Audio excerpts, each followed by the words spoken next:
So what I want to talk about is the focus on what I call retrofits.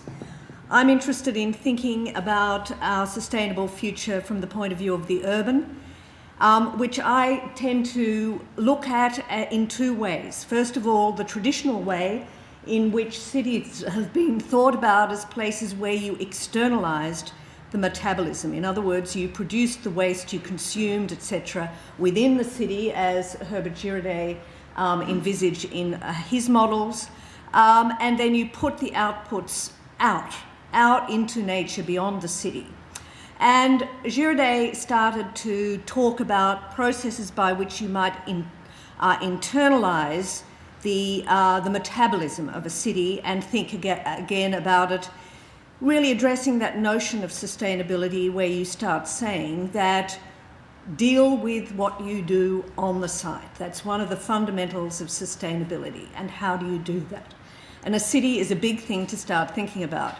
His proposition was the circular metabolism, but in my view, his circular metabolism, goods, water, fuel, timber, food, etc., coming in one side, and waste, gas, etc., coming out the other side, and being processed by the old green belt, if you like, still harked too far back into the past and wasn't looking at the reality of what we are dealing with in contemporary cities, which I would suggest to you is the polycentric, dispersed city, and that is the reality of the 21st century, and that is what is happening the world over, and that is what is increasing to happen. And that is having enormous impacts not only on the planet, but on the landscapes and nature and how they actually do the work for us, how nature does the work for us in terms of cleaning up what we do. And so with some of my students, I've from the University of Melbourne, the Faculty of Architecture and Building and Planning, we've been looking at what the circular metabolism might actually mean and how, in fact, the idea of internalizing your waste and your processes rather than externalizing could drive form. 1 minute. Okay. We do that because we have students from all over the world, and I would see the sustainability challenge definitely needing addressing in the urban domain, particularly in the regions where urbanisation is being so dramatic in this century, which tend to be the urbanising areas of Asia and of South America and Africa. And so the kind of maps of where that is happening, but the dearth, if you like, of what the models of what a future city might look like. Melanie was talking about the strategic.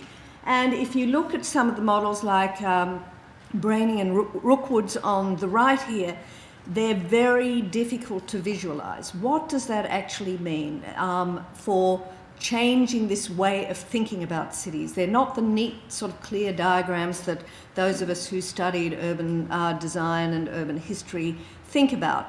All the lists of what we need to do are there, but they're very difficult to understand and to implement. What I've been working at, like Melanie, at the university is over the last number of years with my colleagues is working on community-based projects where we work with local communities. Last year it was in northern New South Wales. This year we're working with the City of Melbourne and the state government on looking at a patch of the centre of Melbourne and what you would do with that. And the key question is always, what would this place be like in 2030 if it was retrofitted for sustainability?